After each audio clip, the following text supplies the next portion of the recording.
7 ini adalah week baru, kalian akan belajar tentang Google Ads, Facebook Ads sudah berlalu, itu adalah cerita lama. Aku mau ingetin lagi bahwa di minggu ini akan ada 3 lecture ya teman-teman, jadi lecture 1, lecture 2, lecture 3, kemudian akan ada Q&A juga, jadi 3 lecture dan 1 Q&A. Terus aku mau ingetin juga yang untuk hari Selasa, yang besok itu adalah pre-recorded ya videonya, tapi untuk hari ini dan hari Rabu itu lecture-nya live, dan besok pun walaupun pre-recorded tetap akan ketemu Sotirios juga di malam jam 8.30 gitu. Oke? Nah, terus aku mau ingetin reimbursement yang belum kirim ke TL-nya, tolong segera dikirim biar bisa segera diproses, teman-teman. Itu kemudian di sini udah ada yang kemarin kan aku share pas aku hari Minggu aku share video video di agenda next week, udah ada yang nonton belum? Coba Acung yang nonton. Kalau nggak ada ya udah nggak apa-apa juga kok. Ada yang nonton nggak kemarin video yang aku share di lectures? Nggak ada. Ya Video sudah. simulasi itu guys. Nonton Aku dong. kata Tania sudah yang TL ya, oke nonton IKEA, iya belum beres nonton, ya nggak apa-apa banget kok. Ya aku cuman mau info juga itu video kayak video simulasi gitu kan, kayak TL simulasi gitu, itu video udah agak lama, belum terupdate lagi, tapi setidaknya kalian kan sekarang jadi lebih familiar kayak tentang terms-nya dan juga step by step-nya, itu nanti akan dijelaskan lagi hari Kamis waktu TL simulation itu kalian akan pelajari lagi bersama TL kalian. Cuman aku share video itu cuman biar kalian nggak begitu kaget aja sih sama terms Google Ads gitu ya teman-teman. Okay, so Sotirios is here teman-teman. Hi Sotirios. Hi everyone, how are you? So, how are you guys? So like I said, Yuk, open game guys. Open cam yuk. Biar Sotirios bisa melihat. Can you enable me to screen share? Yes. Yes. Okay. Can I give a sorry. Okay. I'm gonna give a little bit introduction first. Okay, Soti. So, like I said, friends, for the next 2 weeks, we are going to have Sotirios as our instructor. It's going to be in full English. And also this week we're going to learn about Google Ads. Google Ads is one of my favorite weeks when I was in review. And you also probably use it almost every day and you're already familiar with it, but now you get to know the inner workings of Google Ads, and it's very fascinating. Even today when I'm searching something and I see an ad on Google search, I think, I know how you got there. So it's very fascinating. It's going to be so much fun. So buckle up, stay focused, and stay hungry for knowledge, not for noodles, but stay hungry for knowledge. So Sotirios, I give the floor to you. Okay, great. So thank you very much for the introduction. And hi again, everyone. My name is Sotirios. I know that's very hard to pronounce, even for myself sometimes. Why my name is so hard? Because I'm originally from Greece. That's why my name sounds very weird. But for most of my working life, I've been living abroad. I studied in UK and I stayed in London for a year, and I worked there with an agency called Havas Media. I didn't really like London weather at all, so I moved to Dubai, United Arab Emirates, which is a completely different lifestyle and climate, for another agency called Mediacom. So I stayed with Mediacom for 2 years. From there, I moved to a smaller agency that got bought from WPP. I also worked as a consultant. And eventually, after I think 4 or 5 years in UAE, I took a break. I traveled to Latin America, which is not in the map. And eventually, I landed in Singapore, where I started working for another agency called PhD Media on the Unilever account, before I started teaching with General Assembly first in Singapore and later on also with RevoU here in Indonesia. So that's a little bit of my profile. So all of my working life, I spend it mostly in agencies until I transition to becoming an instructor. That's who I am. I invite you to add me on LinkedIn, those of you who haven't so far, so I get to know your backgrounds too. And let's get started because we have a lot of things to go through, right? So the next 2 weeks, starting from today, we are going to go through Google Ads. Here is a quick agenda of what we're going to go through today. So we're going to start with a quick intro. Then we're going to go through how to create a paid search campaign, how to set the foundations for the right paid search campaign. So let's get straight into the action. And the very first thing that we need to discuss is what can we do with Google Ads. So Google Ads is basically Google software, the equivalent of Facebook Business Manager or Facebook Business Suite that you went through last week. Is the equivalent software from the Google side. And the same way that with Business Manager, you could launch campaigns on Instagram, on Facebook, on Messenger, on Audience Network, and other places. With the software that you see here in front of you, Google Ads, you are able to advertise on the entire Google ecosystem. Now, what is this Google ecosystem, right? First of all, search. So when you type in something on Google search, whether this is co-working spaces in Dubai or accounting companies in Dubai or cleaning companies in Jakarta or mobile phones, drones, for anything that you type in, most likely on the top and sometimes all the way down in the bottom of the page, you're going to see ads. How we know that these are ads? Because we have a little symbol here that says ad. Normally we have 4 ads at the top or up to 4 ads at the top. It's not mandatory that we're going to have 4 ads. Sometimes we have 0 ads, sometimes we have 2, 3, 1, sometimes we have 4 for commercial queries. And sometimes we have a few ads in the bottom of the page. This is the first place where we can launch advertising through Google Ads. And the most important of all the Google Ads campaigns that we are going to go through. Why the most important? Because Google search is a channel basically, and it's an advertising activity that can capitalize on the bottom of the funnel. Now, what does this mean? Maybe in simple words. When you are advertising here on Google, you are basically showing your ad to people who are already looking for a product or a service. So what this means is that I'm actively searching for co-working spaces in Dubai, and therefore I'm going to get advertising. I'm actively looking for accounting companies in Dubai, and therefore I'm going to get advertising. So the intent is a given. The user, the moment he types in a query, he has intent. He is looking for something actively. This is a massive difference between, let's say, these ad formats and, let's say, Facebook, TikTok, Pinterest, and even display. So when you are advertising on Facebook, the intent may be there but may not be there. So you are advertising to a demographic that may want the product but may just watch cat videos online, or maybe they just want to check what their friends are doing. They open their Instagram, they're just browsing the feed, they are browsing, let's say, Facebook, they see an ad. Now they may get attracted to this ad, they may not get attracted, they may be interested in the product, they may not be interested in the product at all. The difference here is that because the user is typing something in the search query, we know that the user is interested in the product.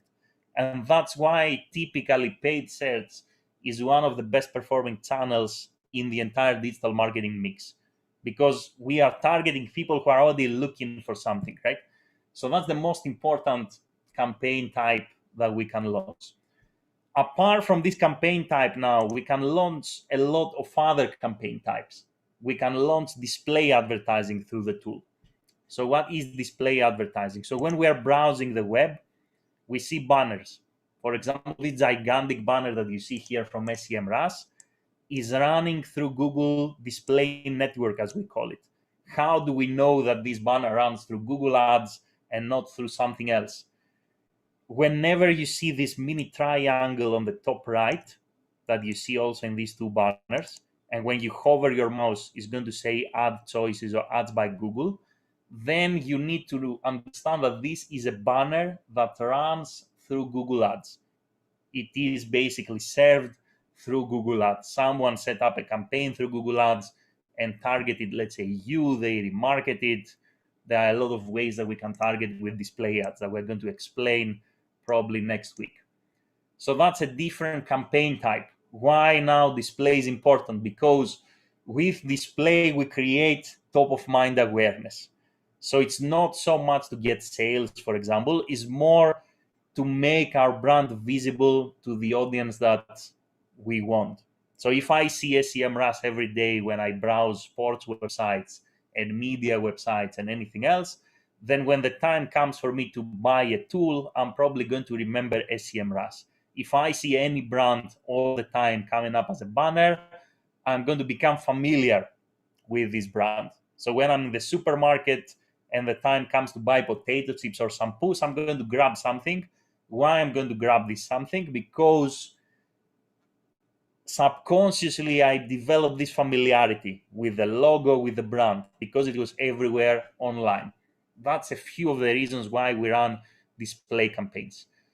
With Google Ads now, we can also run video campaigns. Everything that you see advertising, all the types of advertising that you see on YouTube. So what I have here in my screen is an ad that basically I paused, and I have the chance now to skip it basically after 5 seconds. Any ad that comes before the video, any ad that comes in between the video, any ad that comes, let's say, while you are watching the video, or any ad that comes even in the YouTube feed as you are watching the video as suggested video, all these formats run through Google Ads. So what we can do is we can go to the tool and create a video campaign. We also have some campaign types that are a little bit more specialized. For example, sometimes you're going to see shopping ads. If you look for skincare creams or shoes or beard oil here, you will see sometimes on the top that we have products with a price and a product name. This is what we call shopping ads. This is yet a different campaign type that we can launch through Google Ads. And we can also use Google Ads to get app downloads. So we can use the tool to generate app downloads. If we have an app, let's say Candy Crush, we can advertise this app in the Google Play Store and in various other places within Google. The last type of campaign now that we have, and maybe it's going to be useful to remember that it exists, is discovery. So what is discovery? Discovery is essentially display, but it's what we call high-end display. So the banners are only going to show in Google's most premium inventory, which is YouTube, Gmail, and for those of you who use an Android phone, the Android feed. So discovery campaigns basically are display campaigns, but the difference with normal displays is that the banners are only going to show up in very high-end platforms. They are not really going to go to all the websites in the web. We also have two other campaign types, smart and local campaigns, but these ignore them for now. We may find some time to speak about them later on. So this quick introduction now allows you to understand that when it comes to Google Ads, and when we come to Google Ads to launch a campaign, it's not only about paid search. Although paid search is the most important part of the tool, the Google ecosystem is massive, is even larger than Facebook, right? So there are even more options actually that we can tap into from Google Ads. A lot of the advertising that you see online is basically Google Ads. Just before I joined the session, I was reading an article, and it was saying that 57% of all search advertising and 15% of all display advertising globally is going through Google. And Google makes, last year they made $147 billion revenue only on ads. 147 billion, right? Only on their advertising product. The majority of this money come from paid search. So it's the type of campaigns and the type of advertising that is very commonly used by all companies.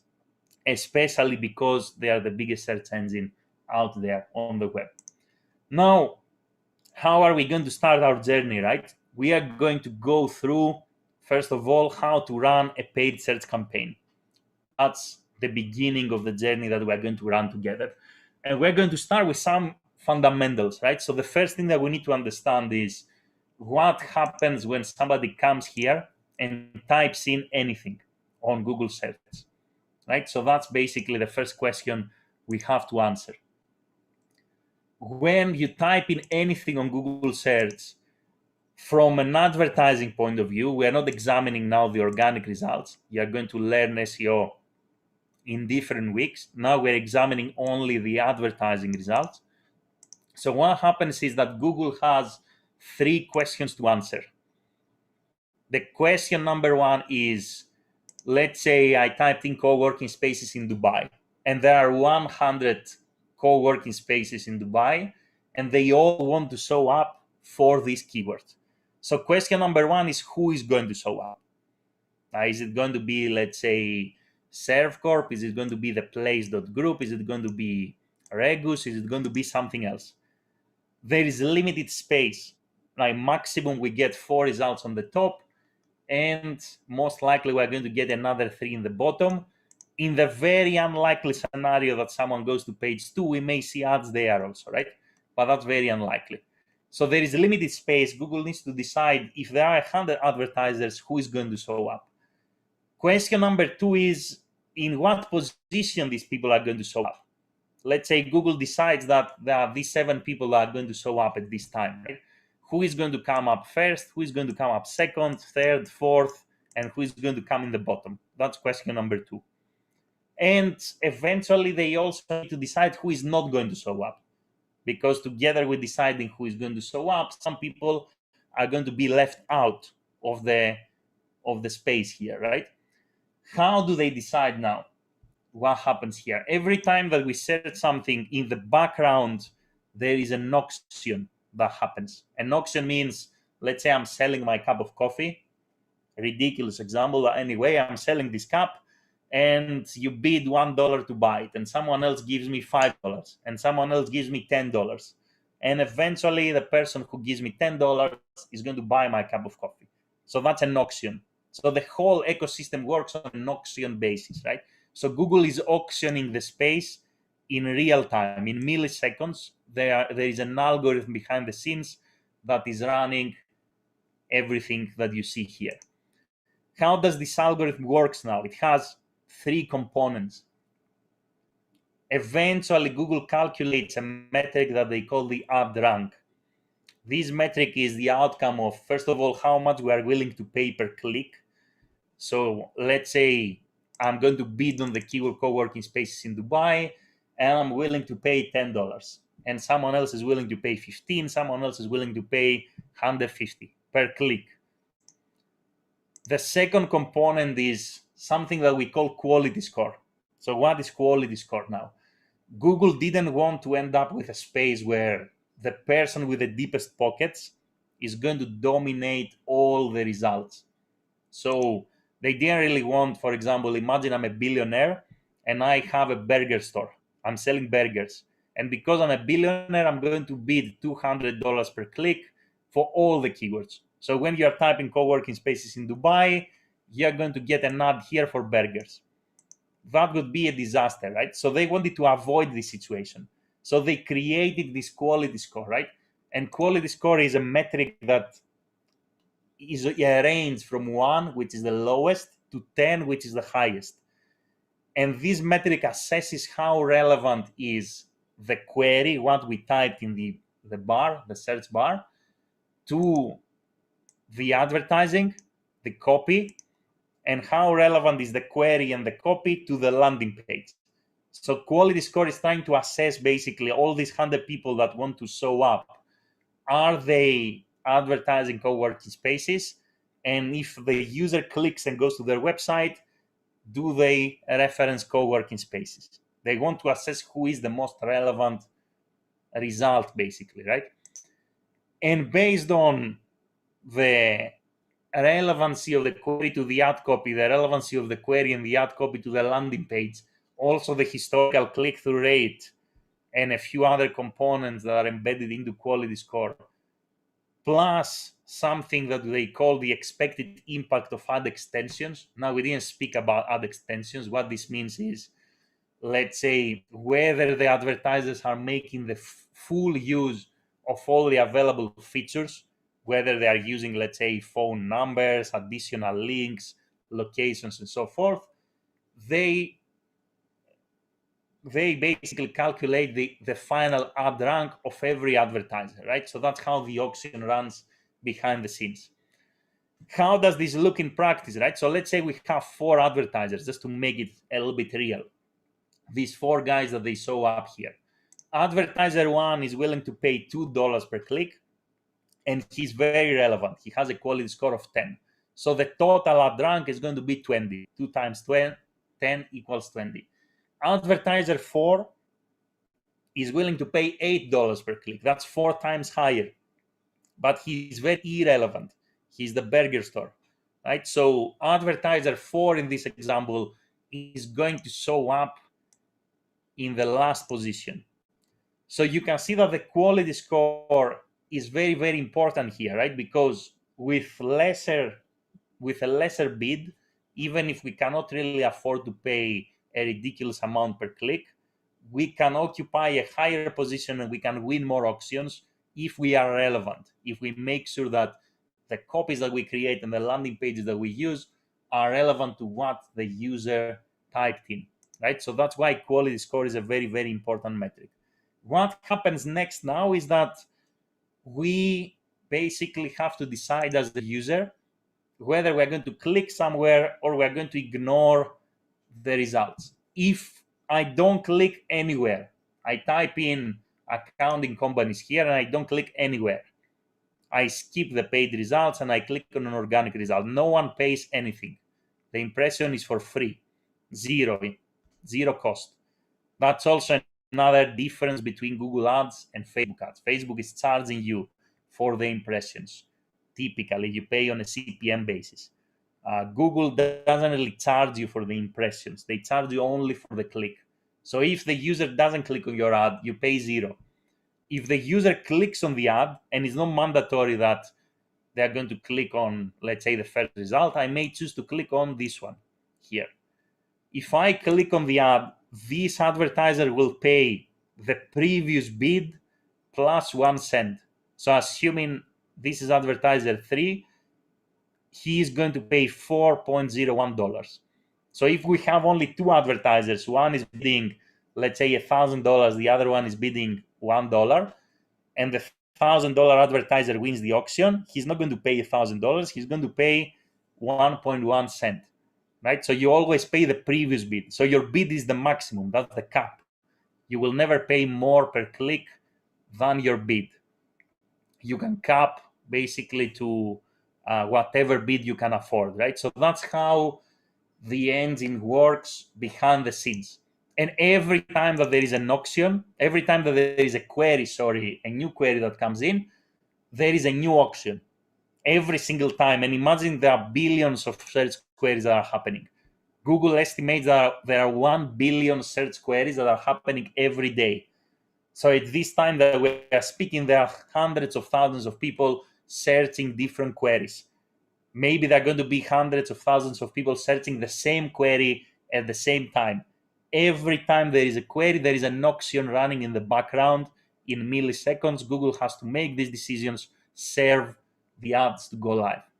Why I'm saying that? Because there is a question, I think, here from Andre, right? And what you're saying here is correct. So Google, it will show a maximum of 10 ads, most likely less than 10. I would say 7 probably is going to be the max, or even less, per page.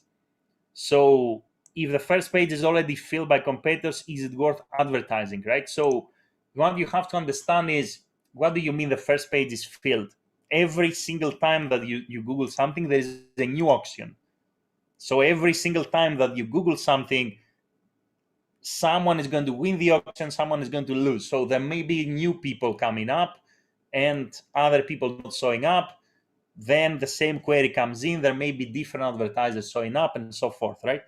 because we have a lot more variables, for example, the daily budget that plays a role. You may not afford to be there all the time, or you may win some auctions, you may lose some auctions. So the results are not static, right? So you're not going to buy the space and that's going to be fixed, for example, for a month. Every time, if let's say, even on my screen here, if I type the same query again, co-working, let's say, spaces in Dubai, you see the two screens are actually different sequence or maybe different players. So you see the first screen here is ServCorp, the place, Regus, and Spider something. Same query, same person, same IP location. The place comes up first, is not ServCorp anymore. ServCorp comes up second, is not first anymore. Regus seems to be number 3. And here we had Spider, here we had Whitwork. We don't have Spider anymore, right? So you can see that every single time there is a query, there is a new auction, right? So the results are not set in stone, right? So keep that in mind. Okay, so quick pause here from my end. Any questions or any thoughts? I can see a lot of Indonesian in the chat. So can you help me to filter the questions? If there are any questions. Guys, ada yang mau tanya? Bisa langsung raise hand, kita bisa 1 atau 2 pertanyaan. Oke, Carolina, silakan. I want to ask about, for example, these co-working spaces in Dubai. When you search the Google, when you enter the query and search in Google Ads, it also shows in the Google Maps, like it pops up. Is it another product of Google Ads, or is it included in the query search too? Thank you. So this is not a product of Google Ads. It is a Google product, but it doesn't have to do with Google Ads. So these results here are organic. If you want to specifically run campaigns on, let's say, the maps, and that's the only, let's say, place that you want to show your ad, then we have another campaign type that is specifically made actually to do that, which is local.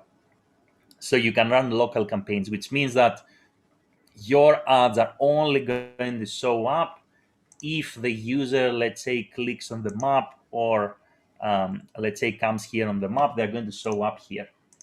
So if you want to only show up on the map, then you need to select to run a local campaign. If you run a regular paid search campaign, then what you see here in the previous screen, basically, these results basically on the map, they are organic, they're not paid. Make sense? Makes sense. Thank you. Oke, ada lagi, satu lagi yang mau tanya? Enggak ada. So, Okay, you want to answer from the Discord, Sotirius? yeah, there are a few more questions actually, and a couple that we're going to discuss later. So which campaign or channel of Google has the lowest cost? The lowest cost. So I would tell you from a cost point of view, probably display is the cheapest. However, the cheapest cost per click doesn't mean that it's the most effective channel. Something that you're probably going to discover very quickly in reality is that cost per click, for example, or certain channels are expensive for a reason. And that reason is that because they work. And because they work, there are a lot of people competing for the visibility in that channel. And therefore, the channel actually becomes more expensive. If a channel is very cheap, it may be a negative sign also sometimes. It means that it's probably something that doesn't really work. So not a lot of people are going there, right? Because again, the moment something works, a lot of advertisers are going to flood, right? So these things don't remain secret. So from a pure, let's say, efficiency point of view, let's say if you want traffic, you can get very cheap traffic with display, Google display campaigns. But if you want conversions, paid search is probably going to be the best channel from a return on investment or return on ad spend point of view. So that's the answer here. On what circumstances should we use discovery ads? So discovery ads, that's a good question. It's kind of a middle funnel campaign. So middle funnel campaign means if, let's say, this represents the customer journey, typically if all we want is just to improve the awareness of our company, right, and that's people to know us and have some familiarity with our brand, we may choose to run YouTube campaigns, display campaigns, or even, let's say, sometimes Facebook campaigns or programmatic campaigns, right? Discovery campaigns, they typically we typically run them for the middle funnel. So we run them as remarketing campaigns. We also run them, it's kind of a hybrid of lower funnel plus upper funnel, right? So they're not going to be as inefficient when it comes to conversions or key actions as the upper funnel campaigns, but at the same time, they're not going to be as efficient as the search campaigns. They are somewhere in the middle. That's why we typically position them here in the middle of the funnel. And typically, we run them as a remarketing campaign. So when the user already visited the site once, or when the user, let's say, already clicked an ad and they didn't convert, we run discovery campaigns as a reminder. But they can also be used in the upper funnel. If you want, you can also use them to increase the awareness of, let's say, your product. For anything that is lower funnel, I would say nothing can really beat paid search. In my experience, there is no channel that can be as efficient as paid search when it comes to conversions in general. Okay, great. So the rest of the questions, I'm just going to reserve them, the one for phrase mats, for a little bit later. And possibly, I think, is also a question for tomorrow's lecture. So moving forward, just to be mindful of time also, right? Okay, sure. You We are, can moving forward. so Sotirios. Okay. yeah, basically, that's more or less how the system works, right? So that's the foundations that you need to understand. The question now is how we run an actual campaign, right? So let's go and discuss a few things from a practical point of view. So there are 4 steps that you always need to take, right, before you launch a paid search campaign that we're going to start with. The first one is to decide which keywords you want to target. So we're going to start with a little bit of keyword research. The second step is to take all these keywords and kind of structure them nicely into campaigns and ad groups. The third step is to budget our campaign, then create our ad copies, and then go live. Before we go into step number 1, a little bit about the campaign hierarchy. It really helps that you just finished the Facebook advertising week, because you probably went through, not probably, for sure, you went through the Facebook campaign hierarchy, right? And just to give you a visual, different channel, but just as a quick intro, a reminder, right? So how do we run Facebook campaigns? There are 3 layers. The first layer is the campaign layer. The second layer is the ad set layer. The third layer is the ads layer. So in the same notion, basically, so in the same fashion where we have campaigns, ad sets, and ads on Facebook, Google Ads also follows a similar hierarchy. And to a certain extent, also Google Ads was the first software. Facebook kind of copied the structure from Google Ads. It's not vice versa, right? So on the top, we have the campaign. The campaign is where we select basically the type of channel that we're going to use. So at the campaign layer, we're going to say whether this is going to be a search campaign, a display campaign, a video campaign, a mobile app campaign. At the campaign layer, we're also going to decide on the start and end date. We are also going to decide on geo-targeting. We are also going to decide on language, and we're also going to decide on budget. You see here some striking differences between Facebook and Google. All the settings for Google Ads are sitting, and they live in the campaign layer, including the budget. Under the campaign layer, we have ad groups. Every campaign can have multiple ad groups. What is an ad group? Is a group of keywords, right? It's basically a box that includes keywords and ad copies. Inside an ad group, we are going to decide which keywords we are going to include. And inside every ad group, we are going to create our ad copy. journeys, the same way that on Facebook, under every ad set, you were creating your ad formats, right? So that's the hierarchy of Google Ads. That's more or less how it works, right? Now, before we go into how we get started and how we go about creating campaigns and ad groups, we need to take the first step, keyword research. So let's say we have a company, whatever it may be, and we want to start running a campaign, right? Let's say we are Volkswagen or we are a car company. What we need to do as a first step is we need to do a little bit of brainstorming, human brainstorming, right? So human brainstorming means we need to think about the different stages of the customer journey and what are going to be some keywords, and phrases that people are likely to type in within the different stages of the customer journey. So if, let's say, right now as we speak, you feel like buying a new car, you are starting the journey of buying a new car, you are probably going to type in something that we call generic keywords. So you're going to type in, let's say, maybe new cars, best cars, cars in Indonesia, car deals in Indonesia, used cars in Indonesia. You're going to start with generic queries if you are just starting the journey of buying a new car.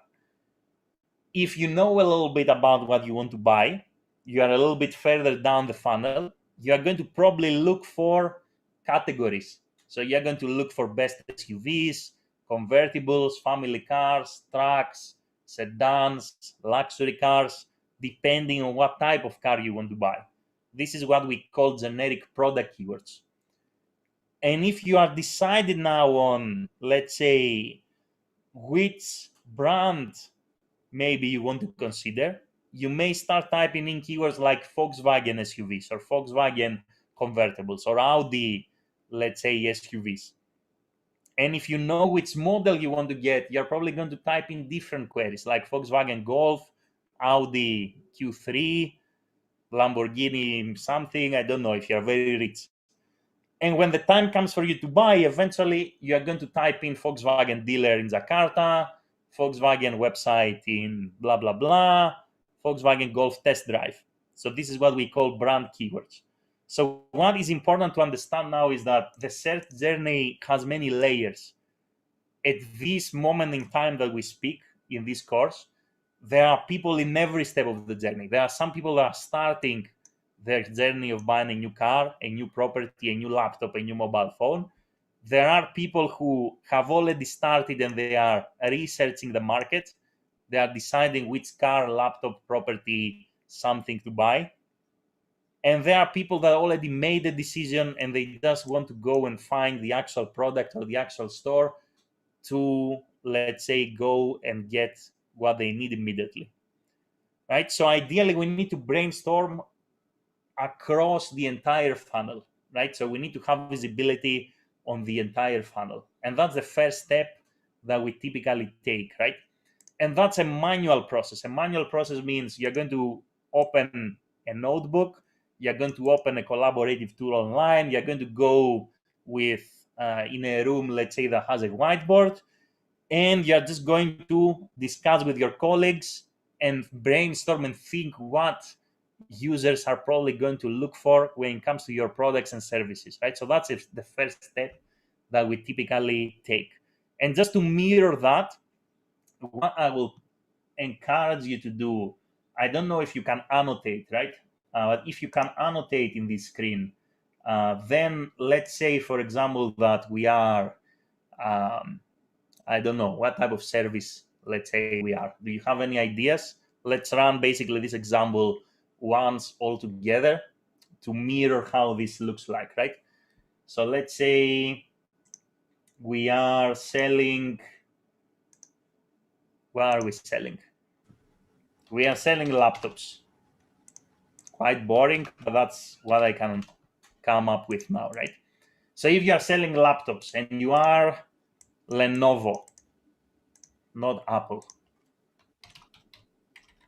and you want to brainstorm basically all the different keywords and phrases within the customer journey, right? So what do you think users and people like us will Google about in the upper funnel? So let's say you're just starting your journey to to buy a new computer or a new laptop, what kind of keywords are you going to, let's say, type in?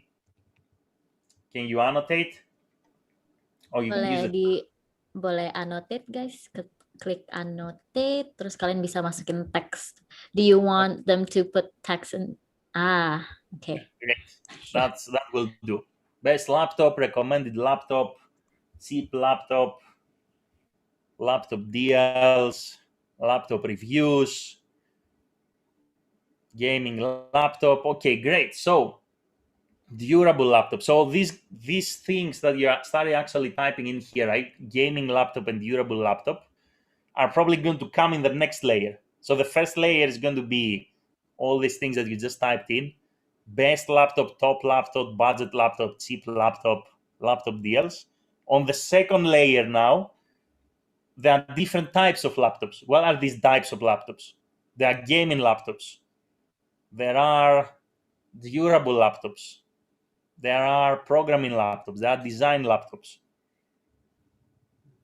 There are maybe a lot of different types of laptops, student laptops. Laptops are, let's say, less heavy, I don't know. And then from there, you're probably going to go in, if we go one stage further, let's say here, I can't really recall now on top of my mind any model, but maybe there is Lenovo Yoga something, like one model that it happens, I know. There is Lenovo, I don't know, Flex, there is Lenovo this, Lenovo that, right? So, and then you're going to Google for brand keywords, right? So maybe you're going to Google for a Lenovo website, Lenovo price, and so forth. And here we also have examples: Lenovo versus Asus, that's a good example. Comparison keywords. So there are a lot of different keywords and phrases that we need to cover, right? So that's pretty much the first step. So that's basically keyword mapping that you need to do as a first step, right? Why this keyword mapping is important? Because it will basically remind you of all the possibilities that you can, all the different keyword types that you can target through your Google Ads campaign. Now, these keywords that you put in here, they have different characteristics, right? So what are these characteristics? Keywords that are on the top, these guys here, they have a lot of search demand. A lot of search demand means a lot of people are Googling about best laptops, cheap laptops, and all this stuff. But they have lower intent. What do we mean lower intent?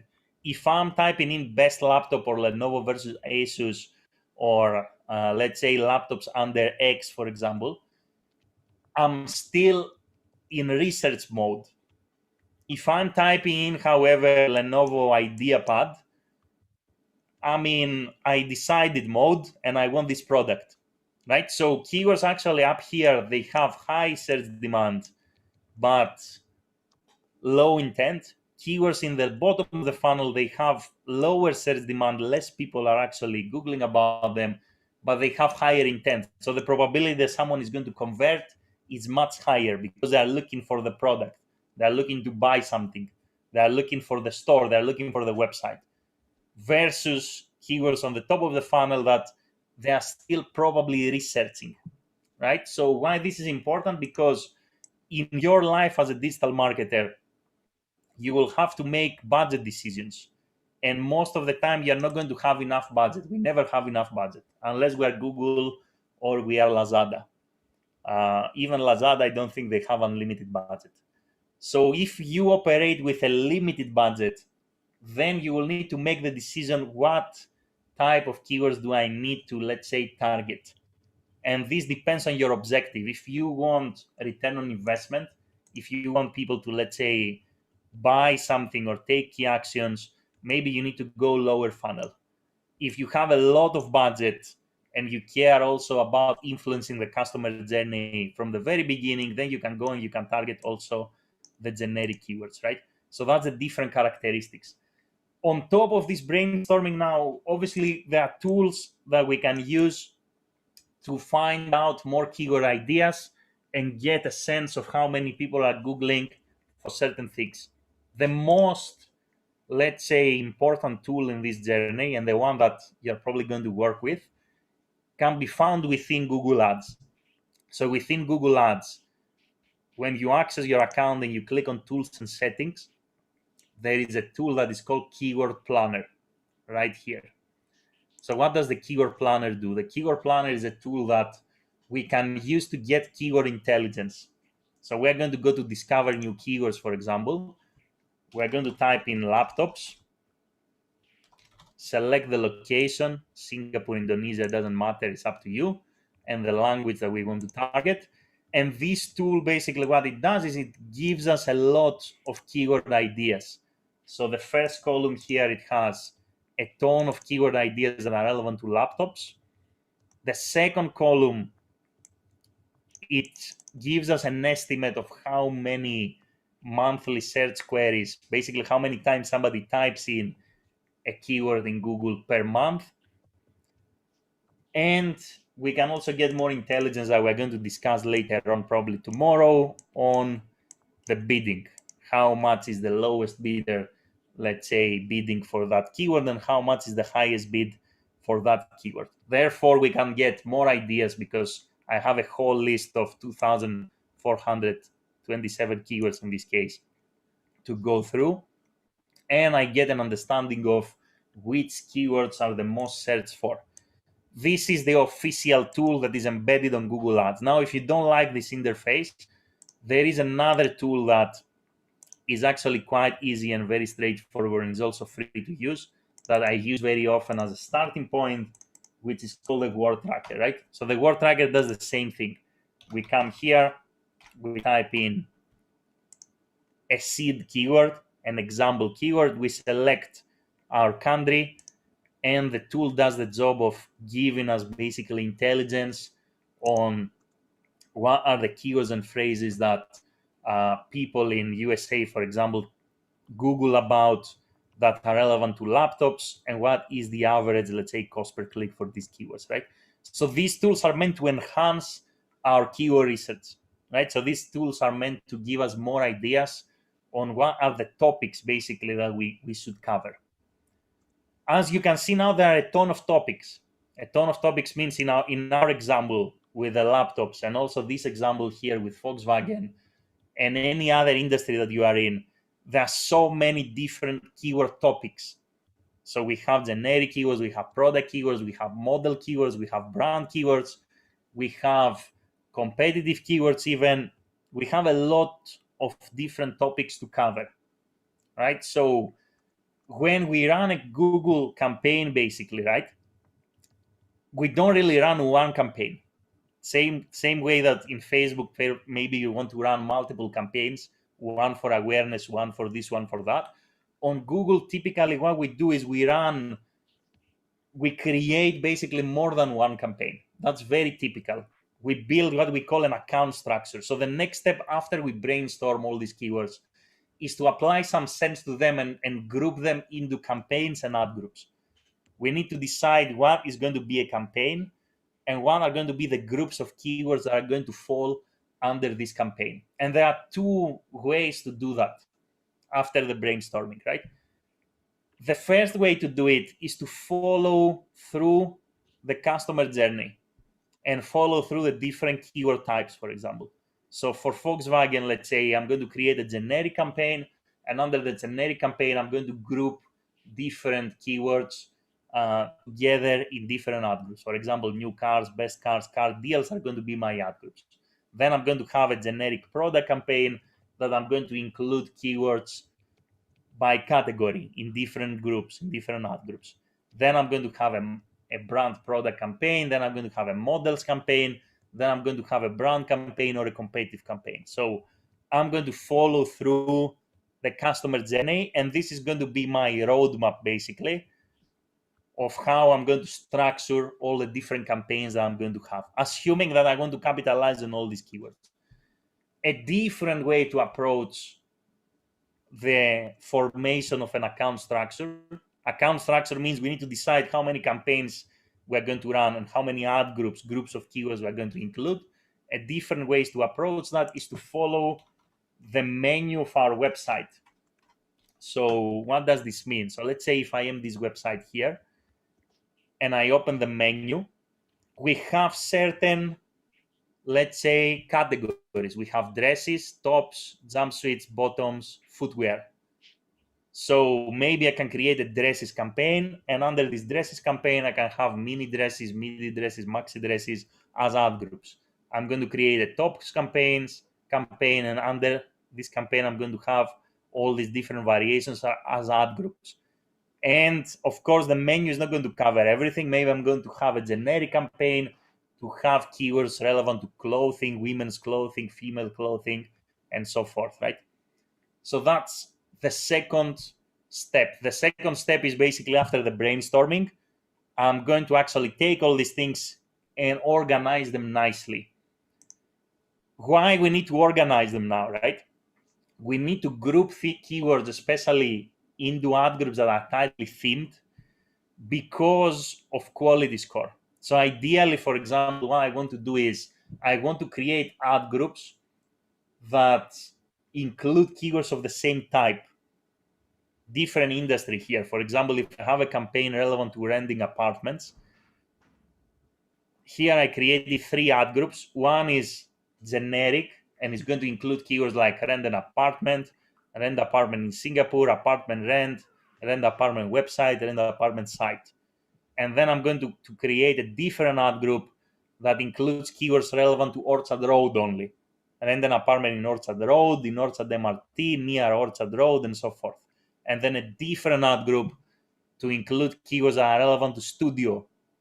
Rent a studio apartment for rent, studio apartment for rent in Singapore. Why I want to actually break these keywords into their own ad groups and not, let's say, merge everything under a massive group? Because of quality score. Because what I want basically to achieve is when the user comes here and types rent a studio apartment in Singapore, I want this ad group here to trigger an impression and my ads that speak about studio apartments to show up. If someone types in rent an apartment in Orchard Road, I want this ad group to serve an impression with my ads that are relevant to Orchard Road. And if someone types in something generic, I want this ad group to serve an impression, right? Why this is important again is because I want to maximize my quality score. If I merge these keywords under the same group and someone types in rent a studio apartment and my ad speaks about Orchard Road, is not going to be very relevant. If someone types in something, let's say generic, and I speak about studios, is not going to be very relevant. If someone types in something about Orchard Road and he gets an ad about studios, again, is not going to be very relevant for the user. So we want to group keywords nice and tightly themed under their own specific ad groups, right? So that's more or less how we create this account structure. Now, again, in reality, you may, let's say, not go with all these campaigns. If you have budget limitations, you may actually be selective and go only with a lower funnel. If you are Unilever, Lazada, and very big brands, you're going to target all the keywords flat. So you're going to have a lot of different campaigns covering the entire search landscape, as we call them. Now, before we go into a Q&A, I have some questions for you, right? Here I have a campaign that is called brand campaign. Why do you think that brands are bidding on their own keywords? So here, if I type in, let's say, active campaign, why do you think that active campaign is actually bidding on their own brand name? Why they have an ad here? Ada yang bisa jawab, boleh raise hand atau boleh di chat box.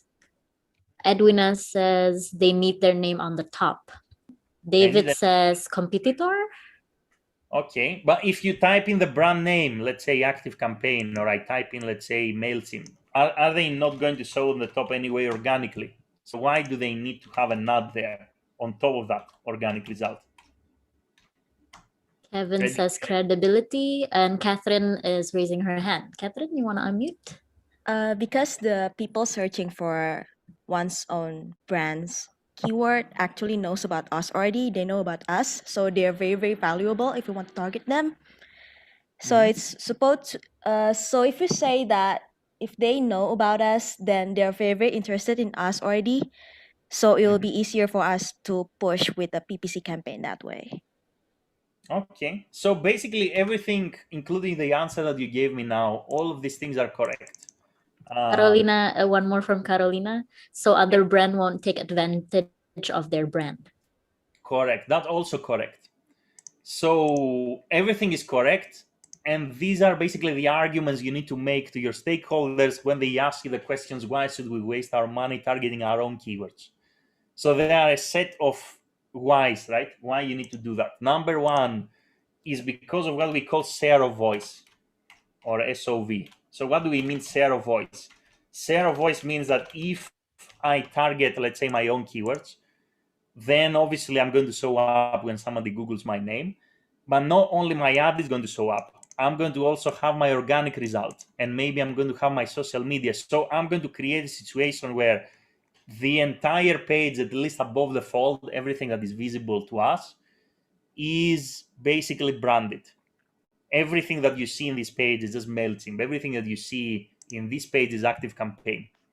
If this ad didn't exist here, as a user, I may have the chance to click on other things, right? But now they occupy, basically create this effect of they maximize their share of voice, right? That's number one. Number two, so that other brands don't take advantage of their brand. That's a great point. So you see here, I typed in get response, and who showed up?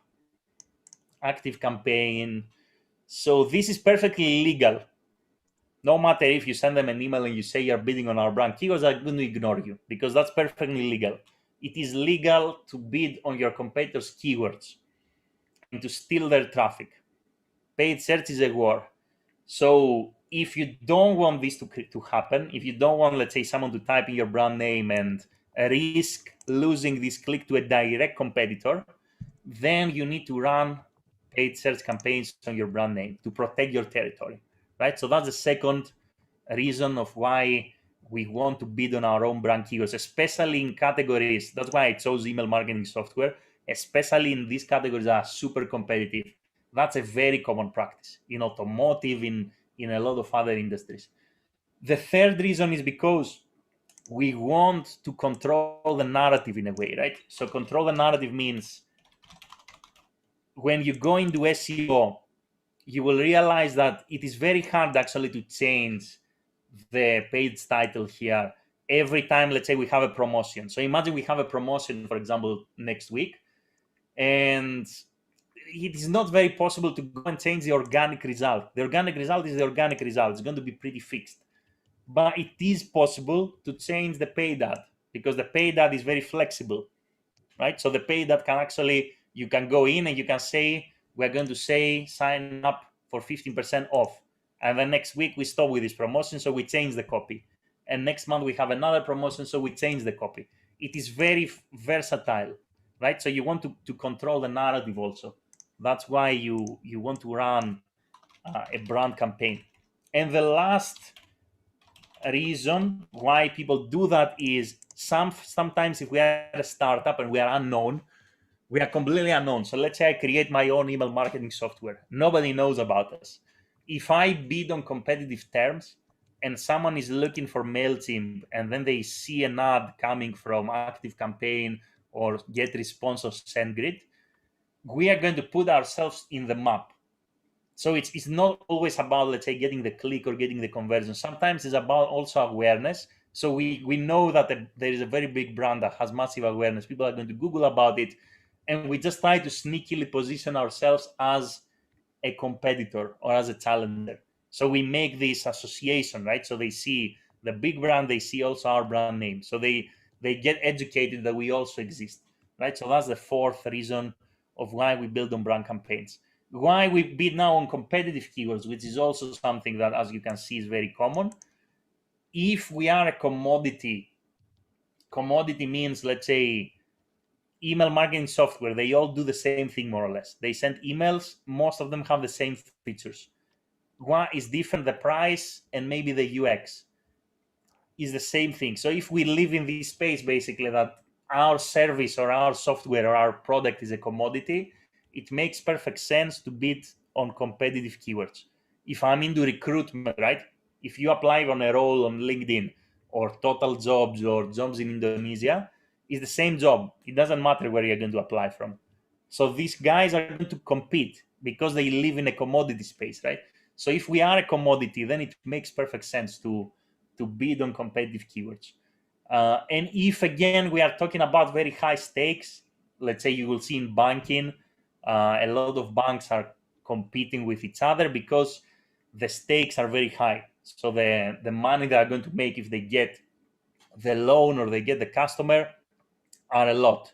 So they have a lot of room actually to bid on competitive keywords. So that's why you will see a lot of brands going after competitors, and that's why you will see that a lot of brands will go and buy their own brand terms. Plus, sometimes nowadays we have a ton of startups.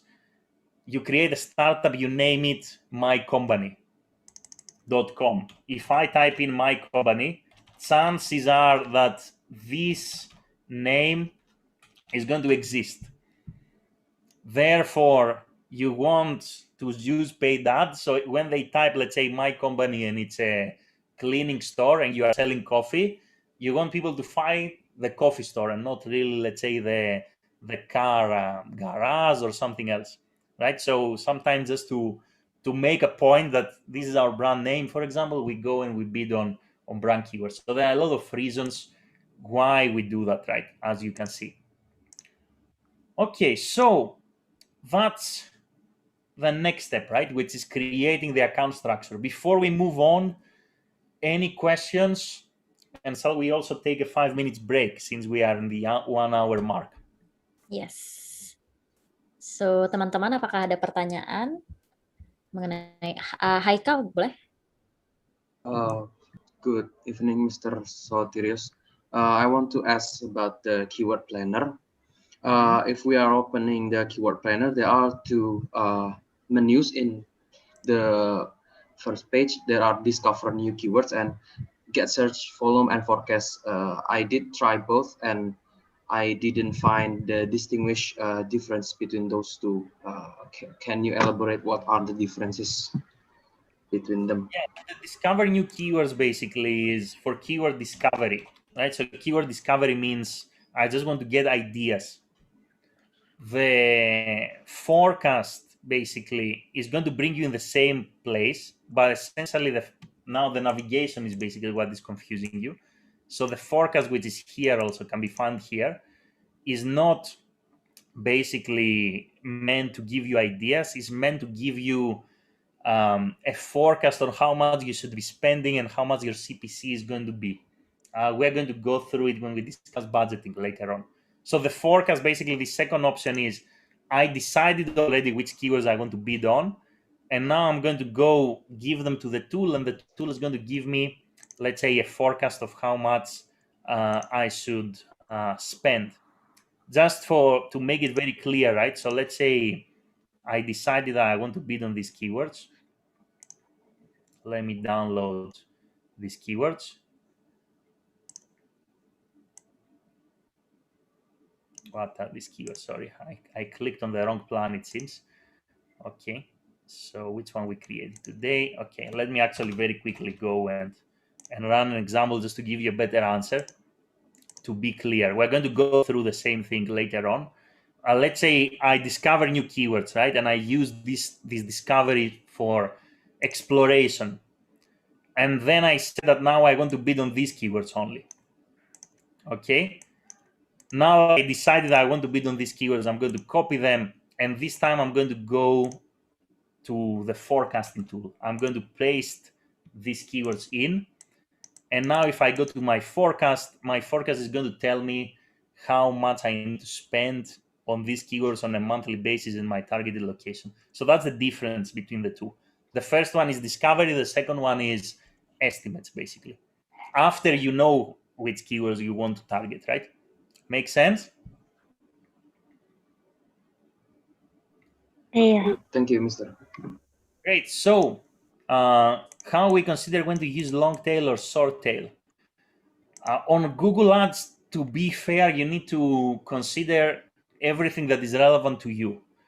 And the distinction is not going to be between short tail and long tail. It's going to be between upper funnel and lower funnel keywords. So lower funnel is everything that has buy, purchase, store, site, anything that has high purchase intent is lower funnel, and these keywords are very valuable.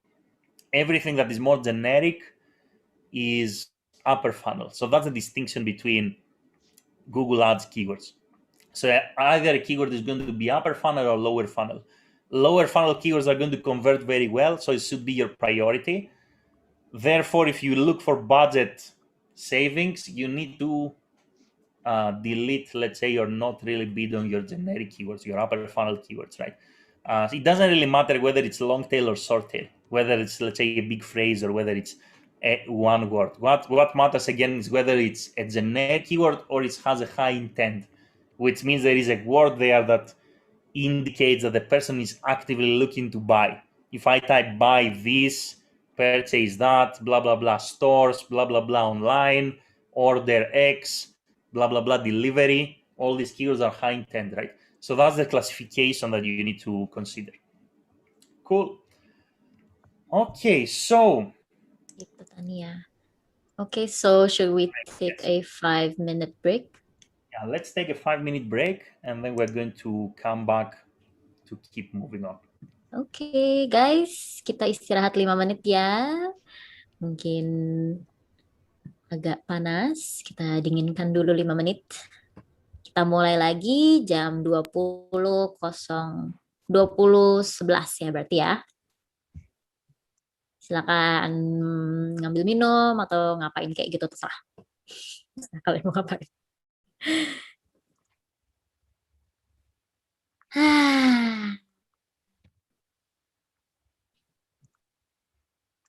Terus. Lagi pada nonton apa nih? Apa sih? Lagi pada nonton apa? Oh itu ya, yang lagi heboh tuh sekarang itu ya. Apa namanya? Ratu-ratu Queens. Apa itu? Ali dan Ratu Queen. Oh iya, Ali dan Ratu-Ratu Queens pada. Oh iya, tapi bagus nggak sih itu? Nggak ya? Katanya bagus. Bagus nggak Dea tuh Dea? Kayaknya kampanyenya di mana-mana, di Twitter, TV. Bagus banget tuh kata Naili, kata Wina. Okay. Yes. Apa? Oh iya. Ali dan Ratu-Ratu. Itu Ali Ratu-Ratu Queens. Ya? Oh, Ratu Queen. Ratu-Ratu Queen. Nggak ada Queen-nya ya? Ada ada ya? Ali dan Ratu-Ratu Queen. Ali dan Ratu-Ratu Queen. Ali dan Ratu-Ratu Queen. Kemarin aja nama company-nya Ratu Clean ya, nebeng ntar. Ada S-nya, Ratu-Ratu Queens. Maaf. Queens. Emang tentang apa sih? Bagus banget. Bikin nangis nggak? Siapa tadi yang nonton? Naili, Wina. Ringan. Oh, ringan. Kemarin gue nonton trailernya soalnya kayak, trailernya kan kayak nunjukin kayak ceritanya nih si Dylan nyari-nyari ibunya terus.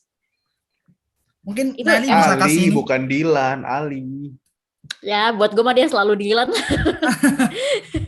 mungkin Naili mau ini. Review. Naili mungkin mau unmute terus kasih review.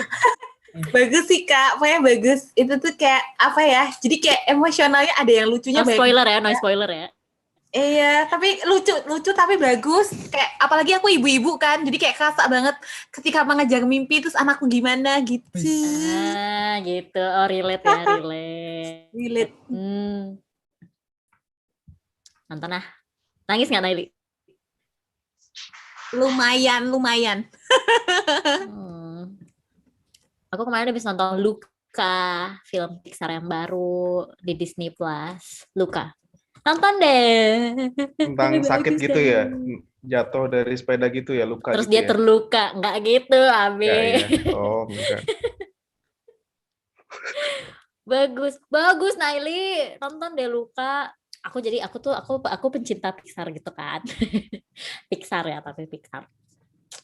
Ya aku nonton semua film Pixar. Nah, terus Luca ini yang paling terbaru dan menurutku Luca bagus. Iklan Vespa, iya sih bener sih iklan Vespa.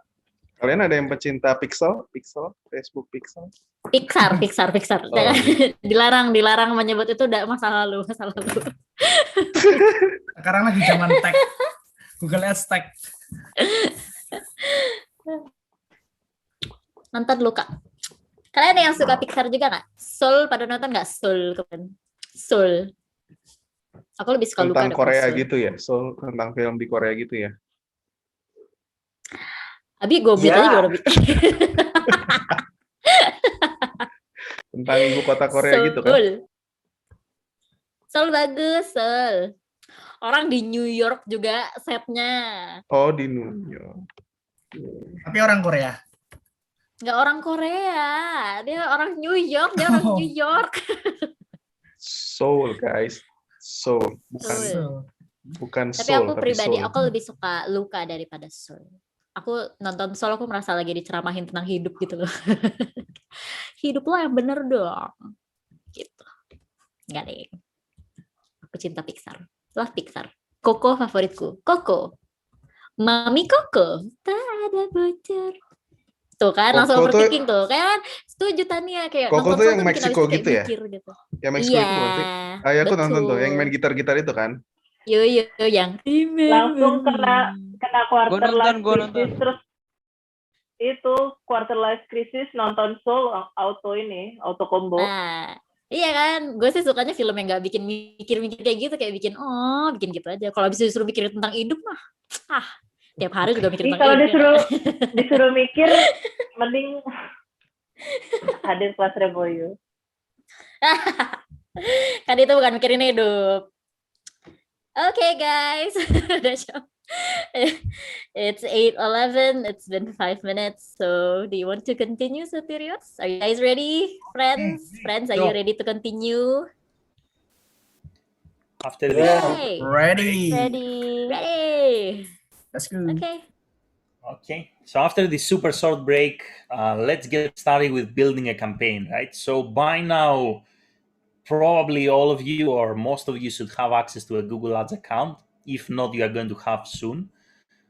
So the first step is to open it up and just pretend that we want to create a campaign, right? So we're going to click here on this plus symbol to start a new campaign. There are a few things now that we need to pay attention to, right? The first question that Google is going to ask us is, what is our objective? Very similar to Facebook. At this stage, we're going to ignore this question and we're going to say create a campaign without an objective. It doesn't really matter. It doesn't work the same way as Facebook. And the second question, which is quite important, is what is the campaign type? So at the campaign layer, we select the campaign type, right? So these are the different types of campaigns. In our case, we are going to create a search campaign, right? So we're going to select search and click continue. Now, in terms of the settings, I'm going to give my campaign a name. I'm going to call it test review, maybe 1, 2, 3. And the first question that we have to answer is, what are the networks that we want to target? Google is a little bit sneaky sometimes. And why I say that? Because there are 2 boxes here that they are already ticked. The first one says include Google search partners. What does this mean? We have Google. Google is probably the biggest search engine in the planet. Not probably the biggest search engine in the planet, but we have other search engines. For example, we have DuckDuckGo. We have a lot of other smaller search engines. We have AOL, for example, but they still exist. These search engines, or some of these search engines, they partner with Google to serve advertising. So if we keep this box enabled, then our ad is going to go also in these search engines, right? So if we don't want to do that, then we need to disable this box. And then we have here an option that says display network, and Google says include Google display network. We want to uncheck this box, because if we keep this box checked, what Google is going to do is going to take our ad and convert it into a banner that is going to be made of text and is not really going to perform that great. I don't have an example to show you, but in any case, just deselect the display network. From there, start date and end date. Something that you need to remember is that typically Google Ads is something that we run as an always-on layer for our marketing. Why always-on layer? Because there are always people looking for our products and services. is not really something tactical, like we're going to launch a campaign and then suddenly people after this campaign are going to stop looking for cars, or they're going to stop looking for coffee, or they're going to stop looking for cleaning services or something else. Regardless of the day of the week, the month of the year, or even the hour of the day, there are going to be people who are going to search for our products and services. And the way to prove that is with Google Trends. Most of you probably already know or you are familiar with Google Trends. So if you go to Google Trends and you type in anything, for example, let's say beard oil, and you have a look at the trend historically, for example, how many people are Googling about this product, you will see that there is always demand. There are always people looking for this product, right? Even for the most bizarre topics like now, for example, the world is closed, but there are still people that probably are going to look for travel insurance. Not a lot, but there are still going to be people looking for travel insurance, right? So that's why paid search is normally always on. You can run it as a tactical campaign, but again, it doesn't really make sense, right? So you want to be there every time someone Googles about a product or a service that you offer. So typically the campaigns that we run, they run for a lifetime and even more. They run in perpetuity. They never stop unless the business goes bankrupt or Google disappears. We can also schedule our campaigns the same way you do it on Facebook with lifetime budget. We can say that our campaign needs to run only in weekdays, weekends, specific days and times.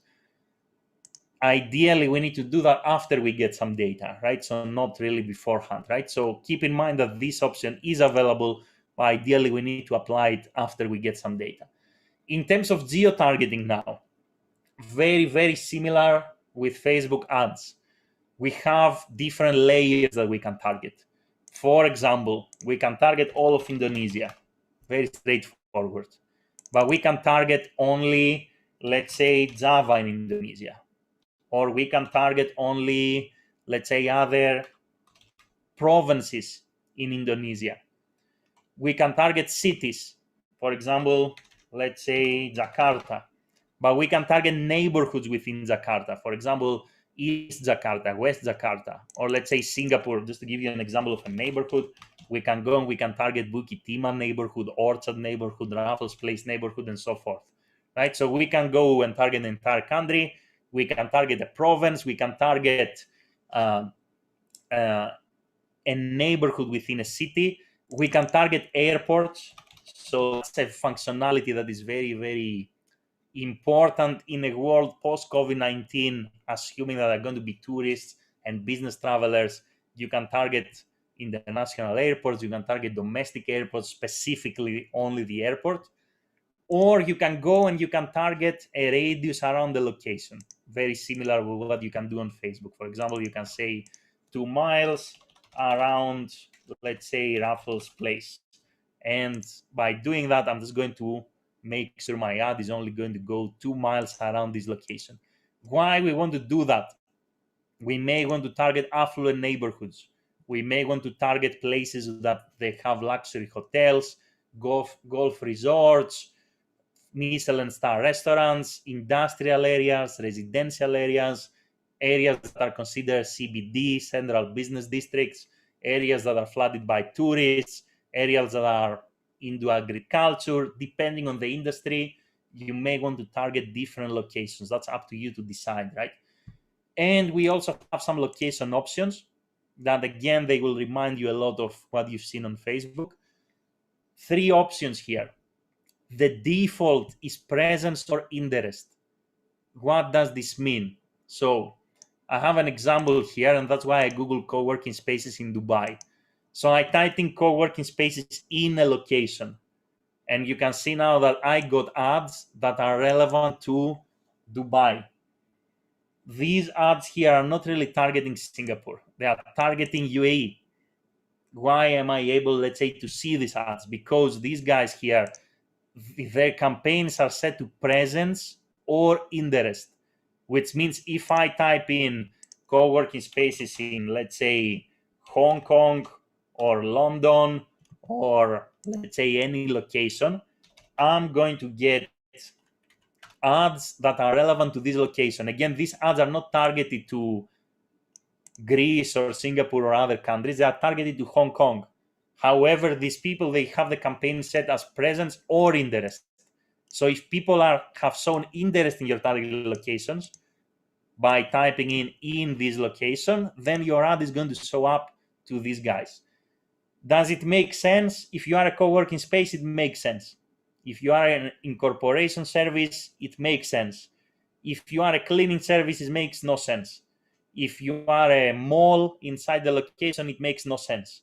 If you are selling services and products within your country and someone who is abroad doesn't have the chance to buy them or is not going to be, let's say, relevant for them to buy them, then it doesn't really make sense for you to actually start bidding on or using this option, right? So be mindful of this setting because that's the default. If you want to change that, you can say presence only. And Google has an option that is only useful for hospitality, hotels and tour operators. Now, sadly, these guys have a hard time.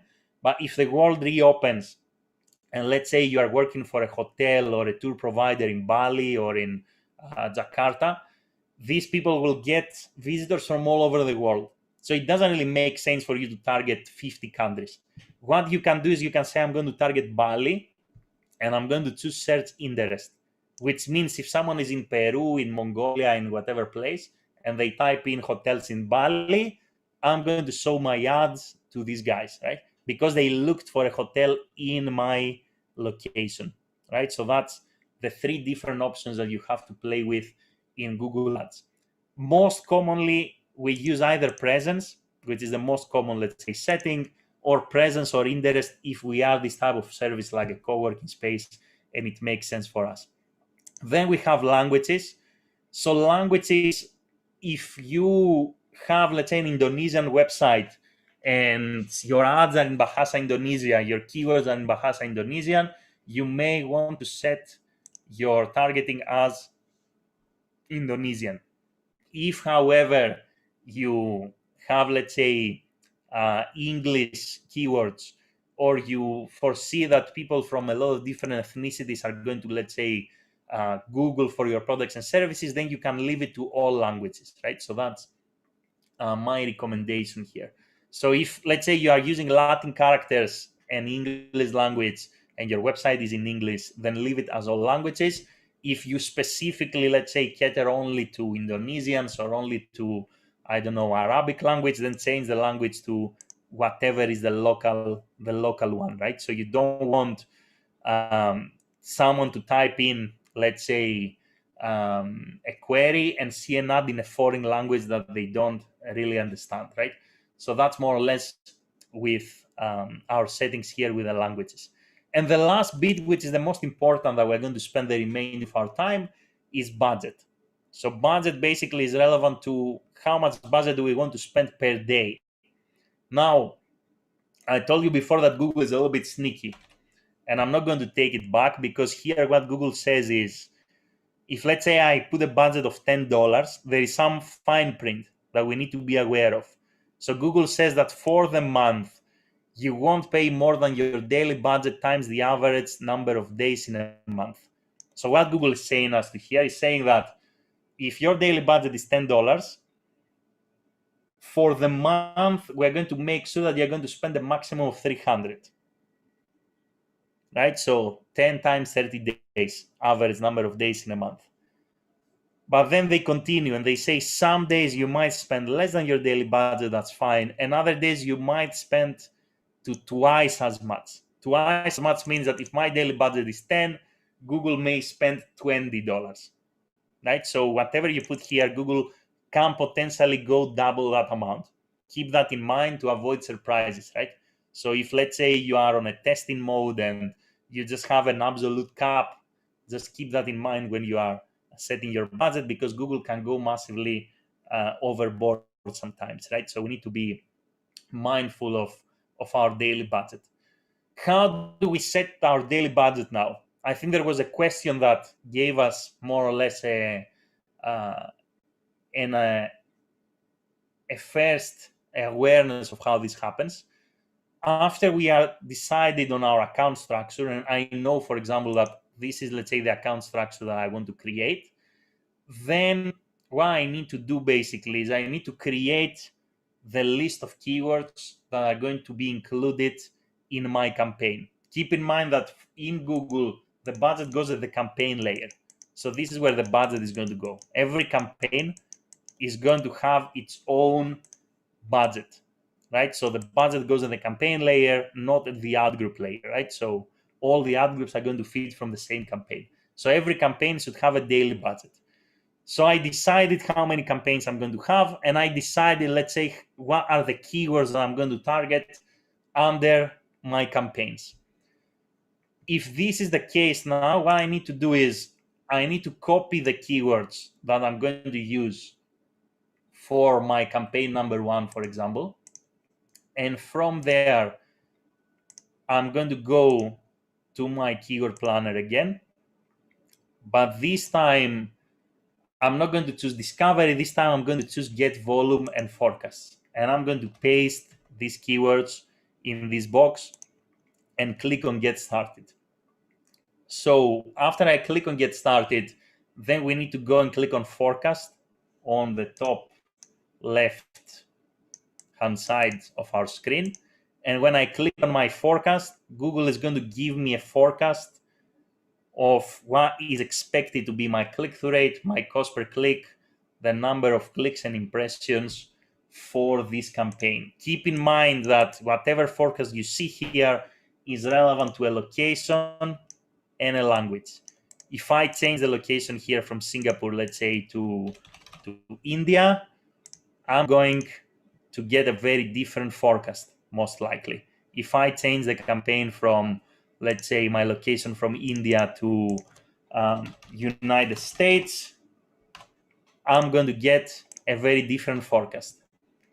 Now, how accurate is this? Google will say is 80 to 90% accurate. I will say is 10 to 20% accurate. You can believe what you want based on your experience. How can we forecast now in a little bit more accurate way? Because as you can see here, the cost for India, USA, and Singapore remained 930. So this tool, yes, it will give us some good data, especially we are starting from scratch, but is not really as accurate as we would like it to be, right? So a better way basically to forecast is to use this media plan template that I believe that you have access to or you are going to get access to, right? So this media plan template basically is what we typically use to forecast the budget that we need for paid search campaigns. First of all, what is a media plan in case you haven't seen one as of now? Some of you are probably familiar with the concept of a media plan. Some of you may have never been through a media plan. A media plan is an Excel sheet or a Google Sheets document that kind of summarizes where we're going to spend our budget. That's why we call it a media plan. So let's say we have $20,000 to spend. A media plan is an Excel sheet that we're going to send to our boss or to our stakeholder or to our client if we are working in an agency, that is going to say, these are the channels that we're going to spend our budget on. This is the campaigns that we're going to run. This is where we're going to spend our budget and what we are hoping to get in return. Is a forecasting document, basically. In a professional environment, you cannot start advertising. You can't just like get budget and then start advertising, right? Like that, right? It never happens. In order to start advertising, you need to get approval on your budget. In order to get approval on your budget, you need to communicate where you're going to spend your budget. And that's where the media plan comes in. Fun fact now, or a funny story, right? So in my first job in London, I wasn't really dealing with media plans. I was just executing. So when I moved to Dubai, actually, that was a bigger agency there, and I started working in the team. Then one of my first friends that I made here, he started speaking to me about media plans. He's like, oh, can you send me a media plan? I was like, what on earth is a media plan? What are you talking about? So he sent me basically the Excel sheet And then I opened it up and I was trying to understand what is this document, right? So this document again is an Excel sheet that tells our stakeholders where we're going to spend our budget. How are we going to work now in this Excel sheet, right? So how basically it works. We're going to start from column number 1, channel. Channel is going to be Google search. Basically, this means campaign type, right? If we are to, let's say, be more accurate. So campaign type is Google search. And then on Google, the budget goes at the campaign level. So the second column is going to be our campaign. So let's say I'm going to start with my generic campaign, my laptops campaign, the campaign that includes keywords on best laptops, top laptops, blah, blah, blah, laptops, and so forth, right? Now, how we are planning typically is to be more accurate, right? You can either use what you get here in the forecast, or ideally, if you want to go by the book, you're going to use the keyword planner. So I'm going to basically estimate, based on the keyword planner, how many search queries are there. This number of search queries is the number of potential impressions that I can get. So if I, let's say, want to target these keywords, on average, there are basically 237,000 search queries that are happening on these keywords. And how I know that quickly, because when you hover your mouse basically on top of some cells, you get the sum on the bottom right, right? So that's the number of impressions that I'm going to put in the media plan, right? So on average, that's how many impressions are happening on a monthly basis, right? So this number comes here, 237 and 3 zeros. The rest of the numbers now, I'm going to get them from the forecasting tool. So we have already seen how the forecasting tool works. I'm going to come to my forecasting tool, paste in the keywords that I want to target. And what I'm going to get from my forecasting tool now is the CPC and the click-through rate, right? So the forecasting tool here is going to tell me the expected click-through rate that you're going to get is 2.9%. So if I know my expected click-through rate, then I can calculate what? Click-through rate times impressions equals the number of clicks that I can expect to get. And from my forecasting tool, I'm also going to get my expected CPC, 0.36. So I'm going to put it here. Clicks times CPC equals my monthly cost. And that's my forecast. Now, this forecast is on what we call 100% impression share, which means if we want to get a chance to show up every time someone types in any keyword that is under my generic campaign, ideally, every month I should be spending around $2.4 thousand, right? So that's my forecast. You can go even one step further and you can forecast, let's say, conversions based on your expected conversion rate, but we don't really need it for now, right? Now, before I ask you a couple of questions, and I have some questions to ask you, any questions that you have from your end, let me actually check Discord, or any questions that you have from your end on two things. First of all, on the settings, geo-targeting, and all these other basic settings that we discussed, and also on budgeting. So any thoughts that you have as of now before I ask you a couple of questions myself? Gimana guys? Ada pertanyaan tentang targeting atau ini budgeting atau tadi ada settings? Haikal, boleh silakan. Mr. Soterius, I want to ask about the language setting. In Indonesia, some people are Googling with combining two languages, usually English and Indonesia in some cases. Do I need to set the language in English and Bahasa, or just use Indonesia only? Just use Bahasa only. In instance, some people are searching like laundry terdekat dari lokasi saya. Laundry is in English and the rest is in Bahasa. So which language setting should I use? My recommendation is to go for all languages. That's my recommendation, right? Because how it works is the language is defined by the settings either of your browser. So if my browser is set in English, then I'm considered an English speaker, or my Google account. My Google account is, let's say, in English, and I'm considered an English speaker, and also the language that I'm going to use basically for the query, right? So if I totally understand where you're coming from, because we do the same thing in Greek. So we type what we call Greeklis. So we type Greek, but with Latin characters.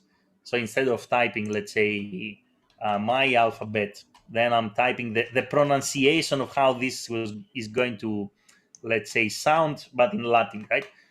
So in this case, we need to use all languages. So we cover people who have Indonesian, let's say, language, people who have English language, and people who use hybrid formats, right? And that will basically keep us covered. And also, if you want to include the expats, so if, let's say, there are Italian, German people actually in Indonesia, French, all these guys, they may have their language settings in their own language. They will still type in Latin or in English, right? So you don't want to miss out. So ideally use all languages unless the language is very unique. For example, if Indonesian, more or less I will recommend you all languages because it's also Latin, if I remember correctly, like the alphabet. But if you tell me about Thai or Vietnamese or Korean or Japanese, that is a completely different alphabet, and your site is in a completely different alphabet. And that's the only case that I would go with a language that is different. Or I would go with a different language if I'm targeting Japanese expats in Brazil, for example. That makes sense. You target a foreign country with a language that is different just to pin these people, right? In all other cases, I would just go with all languages. Make sense? Yeah, makes sense. Thank you. Cool. Okay. Any other questions? Ada yang lain mau nanya? Boleh raise hand. Boleh di chat box. Kalau nggak ada, berarti bisa dilanjut. Okay, I think there's no more questions. So I have some questions, which is on the media plan, right? So let's say I forecast my budget. And obviously, we're going to have a lot of campaigns, right? So this is my generic campaign. I'm probably going to have more. And total, let's say I need to spend 10,000, 20,000, or even with this one campaign, let's say you cannot afford to spend $2,400. So what are the options if we cannot afford to spend that much? What do we need to sacrifice? Any thoughts? Gimana guys? Apa yang bisa dilakukan kalau misalnya budgetnya tidak masih sisa banyak? Yeah, so your boss tells you that we can't afford $2,400 per month. We only have 500. So what can we do in this case? Ada yang punya pendapat? Kalian di sini udah ngitung dapatnya $2,000, tapi ternyata kalian budgetnya cuma 500. Apa yang mesti kalian lakukan? Removing some keywords with Correct, a lower. Yeah, that's a great answer, right? So the first thing that I can do is, instead of bidding on all these keywords, I'm just going to be very selective, right? So I'm going to bid on less keywords, therefore my budget is going to go lower. But then your boss is a little bit weird, and he's like, no, we're going to bid on all the keywords, but we don't have $2,500. We only have 500. So what is going to happen in this case? If, let's say, you keep all the keywords in and your budget is not 2.4 and is only, let's say, 500.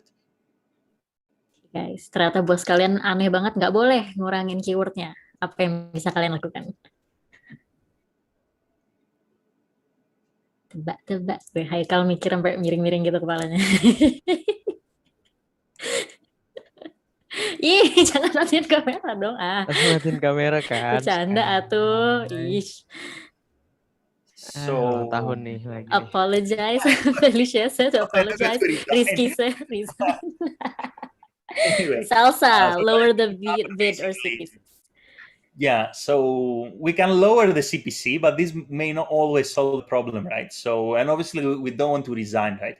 So what we need to do is basically what is going to happen is that we are not going to show up all the time. We're going to lose what we call impression share. So if I want to be there every time that somebody Googles this keyword, I have to spend $2,500. But since I have $500 only, there may be cases that I won't be able to afford to be there. So what Google is going to do is going to pace your impressions. You're going to serve some impressions in the morning, some in the afternoon, some in the evening.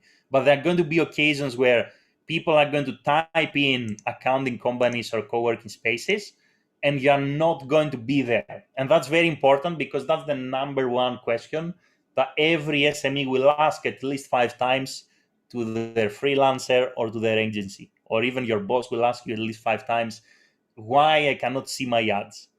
So why people cannot see their ads?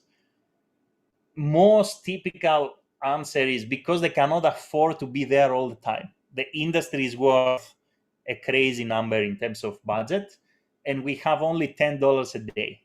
With this $10 a day, we can get 20 clicks, 30 clicks, 40 clicks. That's it. So we cannot serve an impression every time that there is a keyword that we are bidding on, right? We are going to serve impressions maybe 1 out of 4 times, 1 out of 10 times, 1 out of 5 times. And that's what Google calls as a metric. There is a metric that we're going to discuss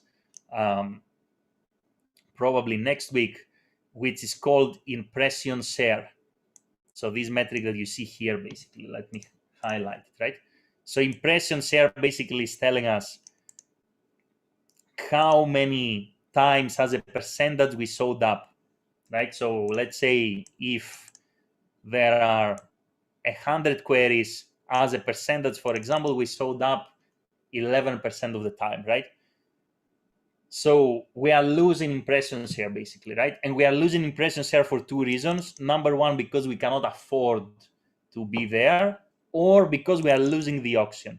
So that's the 2 reasons why we don't really show up. So next time somebody asks you, we started a campaign, where is my ad? The answer is you cannot see your ad because apart from geo-targeting, keywords, and all these things, because you either cannot afford to be there, or we are bidding, let's say, very conservatively because we want to increase the number of clicks, and therefore we are losing the auction, right? So Google is going to give you these numbers. They're not going to keep it secret, right? So they're going to tell you how much of the search landscape you are capturing, right? So very, very important question to know how to answer, because again, in your career, a lot of people will ask you this exact same thing. Where are my ads? You told me we started the campaign, I cannot see them, right? And that's why also you need to tell them, don't Google the keywords and waste your budget, because your budget, if your budget is already small and then you Google your keywords on top of that and you waste your impressions, you're basically harming yourself twice, right? So your ad is going to show normally, it just is not going to show all the time. Okay, great. So that's it for today. I think we are just in time to go through some questions and then go through some announcements. So last questions that we have here. We have a question that is not relevant to today's lecture, but since you asked, maybe we can go through it, right? So the recent phrase match update, what does it differently, right? So tomorrow we're going to discuss about keyword match types, right? And there used to be 4 keyword match types: exact, phrase, broad match modified, and broad. Google removed the broad match modified. They removed one match type, and now essentially they include all these queries into phrase match. I'll give you a very quick example of what this means. So if my keyword is, let's say, roasted coffee beans, and this is a phrase match keyword, and someone comes on Google and types in, let's say, coffee beans roasted, we are going to serve an impression. If someone types in beans coffee roasted, we're going to serve an impression. So essentially what happened is that now the phrase match variation became a little bit more flexible. The words doesn't have to come up in the same order as you are actually using for your keyword. Even if the order is different, Google is still going to show an ad. And to a certain extent, even if there is something in between, so someone goes in and types, let's say, roasted Arabica coffee beans, you're still going to serve an impression. In the past, basically, phrase match meant that this sentence, this basically anything that is within quotations had to be intact. Intact means if somebody typed in roasted Arabica coffee beans or coffee beans roasted, I wouldn't show up. With the new update, you will show up. Right? So if essentially Google treats it as this broad modifier. So as long as these three queries are part of, let's say, what the user typed in, your ad is going to show up, right? So that's pretty much what happened with phrase match. We are going to discuss the keyword match types tomorrow. So for people who don't really understand what we're talking about, don't worry. You don't have to at this stage. We're going to learn about these things tomorrow. Now, any other questions that we have? Can't really see anything on Discord, but right below the one you just answered is also from Catherine. It's about discovery ads. Yes. I think we answered this question. So discovery ads, we use okay. the middle funnel, right? So Yeah, he for already answered it. specifically Okay. the middle funnel. I haven't checked it. I haven't given it a green Any check. other question or any other thought? So before, let's say, maybe we go through final questions, what you need to remember based on today's session? What is important to remember, right? So first of all, you need to understand what happens when you Google something. So you need to understand when you Google something, anything, there is an auction that happens in the background. In milliseconds, Google is working like crazy, and they fetch the bidding, they calculate the quality score, and they rank all the advertisers. So based on this auction, we get the results that we see here. From there, if people don't click, nobody pays. If people click, we always pay the previous bid plus 1 cent. So how it works is number one thing that you need to remember. It will be also good to remember what you can do with Google Ads. So just try to remember always that Google Ads is not only paid search. You can run display campaigns, you can run shopping campaigns, video campaigns, a lot of other campaign types. Right? So that's the second thing you need to recall. From there, how we start a paid search campaign. Step number one, we are always going to go with brainstorming. What are the keywords and phrases that people are going to Google throughout the customer journey? Then we're going to take all this brainstorming and organize it into what we call an account structure. We need to decide how many campaigns we're going to have and how many groups of keywords we're going to have under these campaigns. We should never mix keywords that are of different type within the same ad group. That's something that you need to remember. And from there, a few things based on, let's say, the settings, what you need to remember when it comes to settings and best practices. Remember geo-targeting, that you need a little bit more thinking on which locations you're going to target and what exactly are going to be your settings. Typically, we run paid search as an always-on layer within our marketing mix.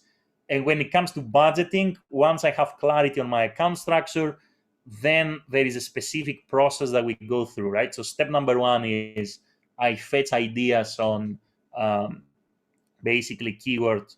I get the search volumes of my keywords, and this goes into impressions. Step number two, I use the forecasting tool to grab my CPC and my click-through rate.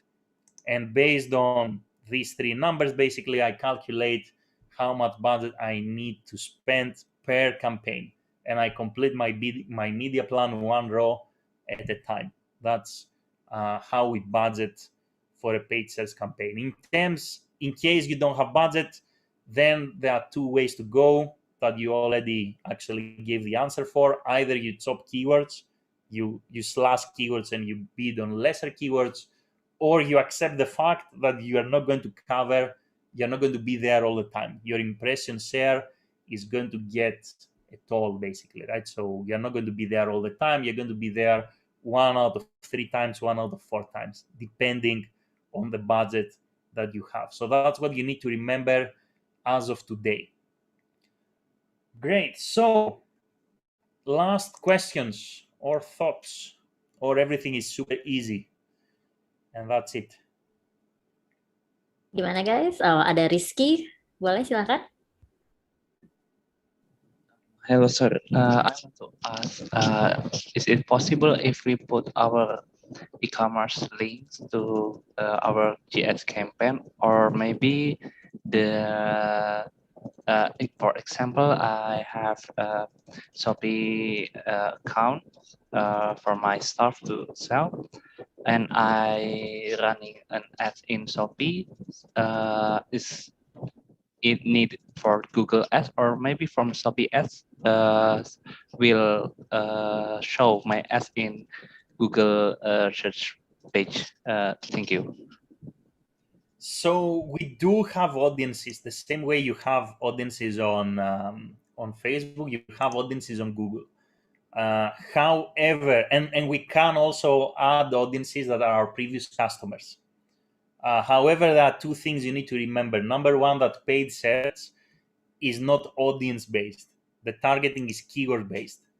So you're not going after the user, you're going after the keyword.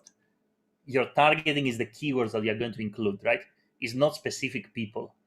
Now, if we are to discuss a little bit more advanced tactics, you can overlay the 2. You can have keywords plus audiences together. That's a little bit more advanced, right? So the answer is yes, you can use custom audiences the same way you use them on Facebook. You can use custom audiences. But primarily keep in mind that your targeting is keyword based, is not audience based, right? For paid search specifically. In order for you to be eligible to use a customer list to upload the data basically on Google is not as straightforward as Facebook. It's a lot more bureaucratic. So you need to have a solid history of spending with Google. They need to have a good understanding of who you are, your address, the company, and all that. And then they're going to open up the ability for you to upload your own audiences and use custom audiences, basically your customer list, and make use of this customer list. Is not as, I would say, easy or unregulated as Facebook, that everybody with a customer list or a list of emails can go and throw it up the system. It's a lot more bureaucratic for Google, right? A lot more bureaucratic. It doesn't mean that you have to do anything, but they will first assess whether, like you are a legit company and who you are and what you do and if you are a decent advertiser, and then they will choose whether they are going to open up this functionality or they are not going to open up this functionality to you, right? So it's not really available for everyone. So if you start a new Google Ads account, you won't have the ability to upload your own audiences, right? If you start spending and they know who you are and what you do, then they will open up this ability for customer list, right? Now, the last question, I didn't really understand it very, very well. So you mentioned Shopee and Google, right? So what exactly you want to do? Maybe you want to repeat that?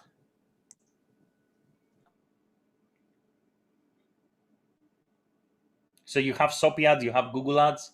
What was the question exactly? Boleh diulang? So for example, when people looking for shoes, my ad will show my Shopee link. You can do that, right? So the landing page of your ads can be anything you like, right? Now, if let's say you want to send traffic to Shopee, you want to send traffic to Lazada, you want to go send traffic to your site, that's possible. You can send traffic anywhere you want. Your landing page will be any page that you like.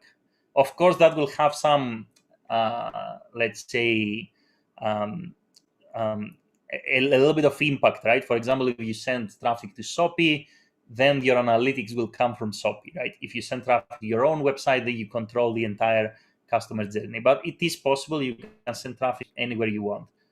Even in social media, you can send traffic, although it doesn't make sense at all to do that. Cool. So I've seen a couple of questions also that are interested in the chat, right? There's from Haikal. Haikal is also raising his hand. Sure. Okay. Yeah. Let's go with this question, and then I'll answer the questions on the chat also. Yes. Okay, Mr. Soterios, I want to ask if we have a products, one kind of products with variety of prices, how do we set the ads word in the ads group so it won't overlap one another? So variety of prices, you mean, let's say, the same product but different price? Yes, like laptop, there are 5 million, 10 million. How do we set the ad group so it won't overlap one another? So you can either create, let's say, you can create ad groups by, let's say, every price will have, let's say, a different price. So same thing, let's say, with apartments, right? So I can have a 1-bedroom apartment, let's say 2-bedroom apartment, 3-bedroom, 4-bedroom. These can be different ad groups. So when someone is looking for a 2-bed, my ad is going to say 2-bed. Same thing with laptops. If someone's, let's say, is looking for 5 million, then he's going to get the 5 million ad. So you need to split them into different ad groups. Or if you want to be a little bit more lazy, let's say, or let's say more fast and furious, then what you can do is you can use extensions that we're going to learn about tomorrow, right? So extensions are basically add-ons in our ads. You see sometimes, for example, we have additional links, additional, let's say, text that comes on top of ads. So there is a price extension, which essentially means that you can have a single ad group, and then you can communicate the different prices of your products basically underneath the let's say, your main ad. So you can use also price extensions. But I think as a best practice, you need to split them into different ad groups, right? So that's the best solution. Make sense? Okay. Thank you. Okay. So Okay. quantity of- Maybe to close before we close the class, maybe we answer one more question from Dandy from the chat box. I'm gonna share it here. It's from Dandy. He asked 2 questions. Yeah, is the quantity of keywords affect the ad score? The answer is no. You can have thousands of keywords. It doesn't really matter, right? So every time somebody types in a keyword, the auction is individual auction, right? So the system will evaluate on a case-by-case basis. So even if you have thousands of keywords, it doesn't really matter. You can have as many as you want. And what are the don'ts on Google Ads for beginners? So that's a good question, but I think is more relevant for tomorrow's class, because I think most of the don'ts, they have to do with creating ad copies and using the keyword match types. At this stage, I think some very common mistakes that a lot of people, let's say, fall victims of. The most common mistakes has to do with settings. So when they create the campaign, either because they don't understand what the settings mean or because they are in a rush, very common mistake is they forget to uncheck the display network. So they keep it checked. Very big mistake, is going to destroy your click-through rate. So always remember to uncheck. And the second mistake, based on what we discussed today, is the location targeting.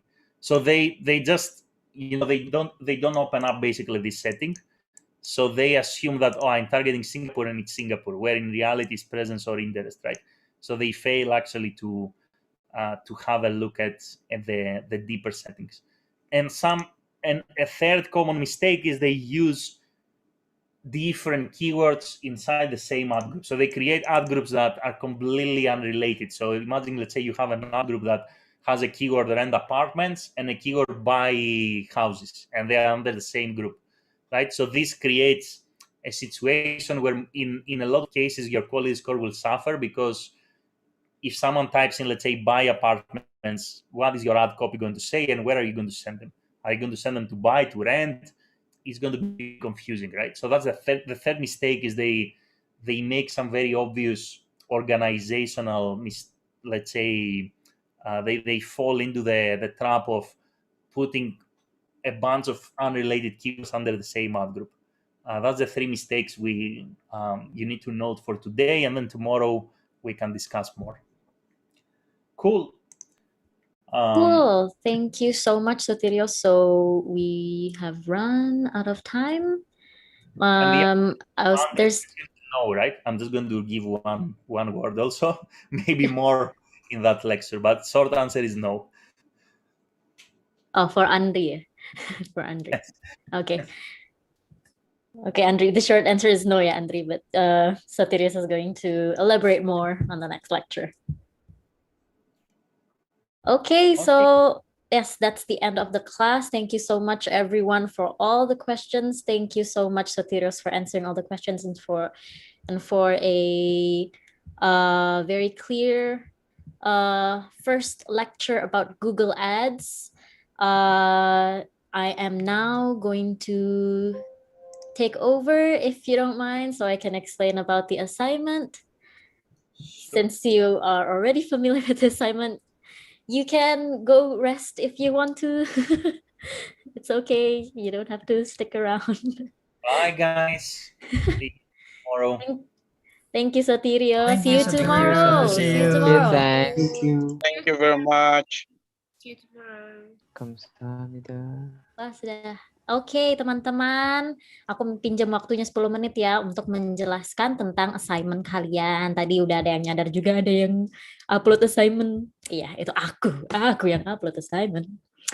Oke, jadi sekarang aku jelasin ya assignment-nya. Seperti yang kalian ingat, ada minggu group project, kemudian ada minggu individual, dan ini adalah individual assignment week. Jadi kalian mengerjakan ini secara individu. Seperti biasa, ada yang foundation, yang pilihan ganda, itu sudah ada di kanvas kalian. Kalian bisa langsung klik dan isi. Tapi seperti biasa aku saraninnya setelah lecture 3 ya. Jadi kan minggu ini kalian ada 3 lecture.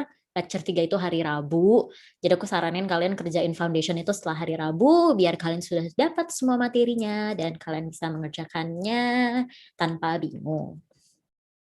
Kemudian kita masuk ke intermediate dan advance ya. Jadi untuk intermediate ini ceritanya kalian bekerja sebagai performance marketing eksekutif buat Zalora. Dan kalian diminta untuk mengembangkan sebuah Google Ads campaign from scratch gitu. Jadi benar-benar dari awal kalian bikin Google Ads campaign ini, ceritanya untuk bulan Juli 2021 ya. Detailnya adalah kalian ceritanya dapat budget 50 juta rupiah. Ini 50 juta kan? 50 juta rupiah. Kemudian kalian diminta untuk memilih satu kategori spesifik di website Zalora. Jadi di website Zalora nih, kita buka aja deh. Di website Zalora kan ada macam-macam nih kategorinya.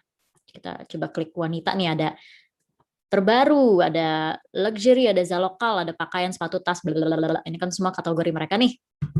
Nah, jadi kalian diminta pilih satu aja kategorinya. Sebenarnya bebas, cuman kita menyarankan antara pakaian, sepatu, atau tas untuk memudahkan kalian aja. Nah, terus target location-nya Indonesia. Jadi pas kalian lagi keyword research, jangan lupa negaranya itu Indonesia. Kemudian campaign objektifnya itu adalah antara maximize transactions atau enggak revenue. Jadi kalian pilih salah satu dari ini. Gitu. Terus apa yang mesti kalian sajikan? Apa yang nanti mesti kalian sajikan? Kalian bikin presentasi menggunakan Google Slides. Formatnya ini seperti biasa. Kemudian yang pertama kalian lakukan keyword research. Terus bikin struktur account structure, terus habis itu bikin keyword matching. Jadi kalian bikin keyword research untuk campaign Zalora, terus kalian prepare Google Ads account structure-nya, campaign, ad groups, dan ad copies-nya seperti yang tadi udah ditunjukin Sotirios. Terus pastikan kamu use a well theming based on your keyword research. Jadi nanti juga akan dijelaskan lebih lanjut juga pas ada TL simulation juga akan ada kan simulation tentang keyword research. Jadi keyword research itu bisa berdasarkan tema-tema tertentu. Pastiin kalian temanya juga pas ya. Satu grup gitu per temanya di ad groups-nya gitu. Nah, terus kalian pilih keyword match type-nya apa. Ini kan akan diajarkan besok yang keyword match type broad, phrase, exact. Nanti kalian pilih, kalian keywordnya itu pakai match type yang mana, terus kalian jelasin kenapa kalian pakai match type yang itu gitu. Nah, terus di level add group-nya kalian mention landing page yang mana di dalam website Zalora ya, yang kalian mau pair di pada masing-masing ad group. Jadi seperti yang tadi Sotirios bilang kan, ads kalian kan bisa di pair, bisa dicocokkan, bisa di pair, ngomong apa sih gue, sama landing page apa aja kan. Nah, kan kalian ceritanya kan kerja buat Zalora, jadi kalian bisa pair di landing page-nya Zalora. Misalnya tadi kategori kalian sepatu, terus kalian mau landing page-nya mau yang produk sepatu yang ini gitu. Nah, pastiin kalian masukin website-nya itu, landing page-nya itu ke ad group level kalian gitu. Mau pakai yang mana. Terus bagian kedua adalah ad group dan ad copies. Jadi tunjukin bagaimana kalian bikin ad copies kalian. Terus nanti kalian screenshot tuh. Jadi nanti pas kalian masukin ad copies-nya ke Google Ads kalian, nanti bakal muncul kayak preview-nya gitu. Nah, nanti preview-nya itu kalian screenshot. Jadi kayak gini nih bentuknya. Ini cuma preview-nya doang. Gitu. Tuh kalian screenshot, terus kalian masukin juga ke slides. Terus habis itu tunjukin juga ad copy template sheet kalian. Jadi ini kalian bisa klik ini ya, teman-teman. Terus kalian dapat akses ke sini nih. Ini Google Ads template kalian nih, lihat nih ad copy template. Nah, di sini ada ad copy template-nya. Jadi misalnya ini buat campaign apa, kalian masukin, terus ad groups apa. Ini contoh doang ya, misalnya ini buat lemari pakaian gitu kan. Terus habis itu headline-nya apa. Terus ini kalau kalian nulis nih, nggak bisa. Kalian mesti make a copy dulu. Ini di sini udah ada rumusnya. Jadi di sini langsung dihitungin nih karakternya berapa. Nanti kalian bisa cari tahu kalau buat headline itu maksimal berapa karakter, kalau buat description berapa karakter. Pas kalian bikin kopinya, kalian pastiin nggak melebihi ketentuan tersebut gitu. Oke, terus habis itu kalian boleh bikin berapapun campaign-nya, ad groups-nya mau berapa aja, ad copies-nya mau berapa aja, tapi seperti biasa kasih reasoning-nya dan jelasin juga di slides-nya gitu. Nah, terus habis itu setelah kalian bikin ad copies berdasarkan ad groups-nya, kalian kembangkan media plan. Media plan ini yang tadi ditunjukin sama Sotirios. Jadi sama juga nih di link yang tadi ke sini, nih kalian lihat di sini ada media plan template. Nah, mirip kan kayak yang tadi punya Sotirios.